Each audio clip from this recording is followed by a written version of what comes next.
What's going on, guys? If you clicked on today's video, you probably want to understand some tips and tricks for doing Amazon FBA.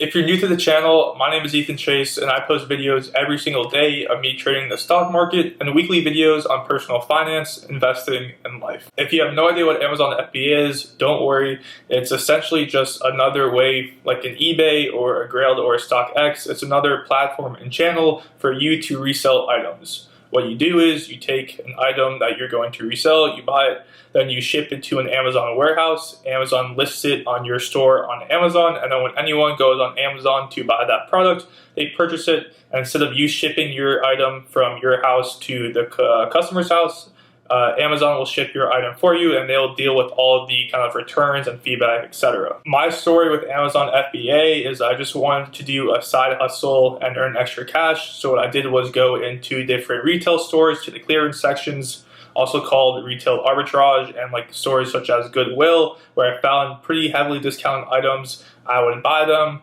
at, let's say, $5, and then resell them on Amazon for $10, and I would profit the extra $5. And how I viewed it as, just providing Amazon liquidity and inventory and connecting people with items that they wanted but they couldn't find. And I would keep the profit for, my hassle. What I learned over a year of doing this is that the first thing for sure, Amazon FBA is complicated and it's 100% a learning process. It's not going to be easy in the beginning. It's going to be very frustrating in the beginning, especially with there's so many options and drop downs and comments and things to look at. But over time, it gets easier. And even if you think you know what you're doing, odds are there's still something you could learn, and it's going to take time. And having this mindset of growth and constantly learning and adapting, that's going to help in the long run, because you want to be your best self, especially in business and kind of e-commerce. You want to make sure you're doing everything right, and you want to be learning so you could eventually maximize your profit. So first things first, Amazon FBA is tough, but it gets easier, and it's a learning process. You'll learn a lot, you'll grow, and you'll get better at it over time. So if you're doing it right now and you're having troubles, don't worry, stick with it. And I'll also tell you later in the video more tips that will kind of help you out. The next thing I learned is that the listing price that you think you're going to list your item at isn't necessarily the price you're going to sell your item at. There's a difference between what you think it will sell at and what it actually sells at. So let's say you list it at $10, but no one wants to buy it. The max they're willing to pay is $8. Well, then all you can do is sell it at $8, and you lose $2 of kind of margin. So what Amazon does, they have their app where you can kind of guesstimate your profit for the item, and of course the income. Of course, the income is, the selling price, and then you deduct expenses such as shipping, Amazon fees, packaging, miscellaneous fees, stuff like that. So if you have a higher listing price, you'll have a higher net profit, essentially. But oftentimes, other people like you who are doing the same exact thing, who are selling the same product, could hop on the listing and list theirs for a lower price and undercut you. And of course this sucks, but look, if they need the money right away, they might do that. Now this poses two issues kind of. The first issue is that you might now have to sell that item at a lower price, and this may cut into your profits a little bit, or even so much so that you break even or even turn a loss on the item. And that's why I recommend only reselling items that you have a high profit margin, because that acts as a cushion and a buffer against stuff like this. The second thing you could do is wait out that person so that their product gets bought out, so then you're next in line, and that's called having the buy box. That means you're the first person to get kind of activated when someone buys your product, and they're going to buy from you. The problem with this is that if this takes a long time and you have to wait for a bunch of people to get kicked out of the listing because their products were bought, Amazon charges kind of an inventory fee or a holding fee, because at the end of the day, they're holding your inventory, right? They have to pay for the rent for their warehouses and that fees, so they want to charge some fees for holding your inventory, and as of today's date, it's a monthly fee. So if you wait a long time, you're just going to be paying small monthly fees for them holding your inventory.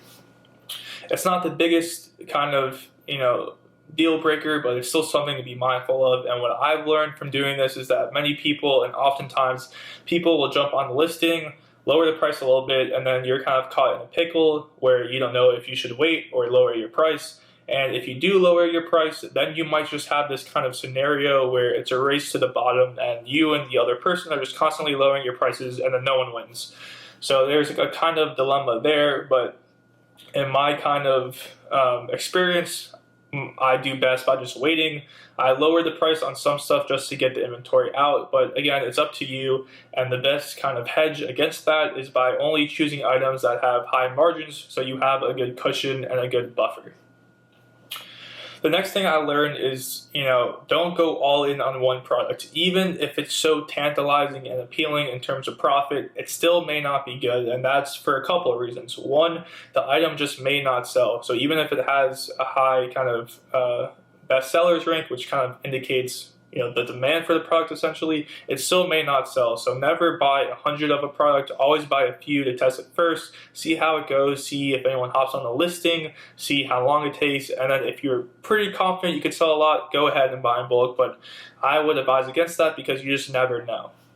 The second thing that may happen is that the goods may get damaged on the way from you to the Amazon warehouse or in the Amazon warehouse. So if your goods get damaged, they can't be sold, and essentially they have to be thrown out or returned. And damaged merchandise is not good because that's just is money gone.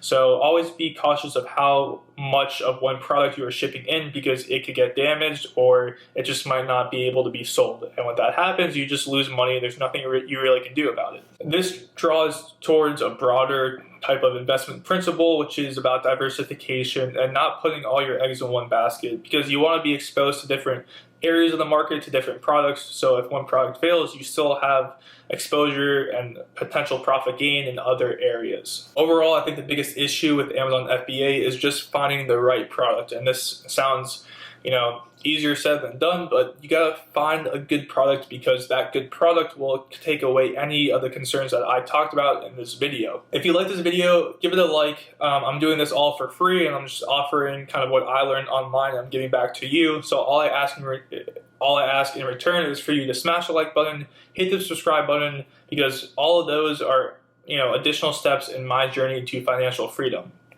If you do Amazon FBA, comment down below what your experience has been with it and let other people know some advice you would offer in your experiences. So let's start a discussion down in the comments.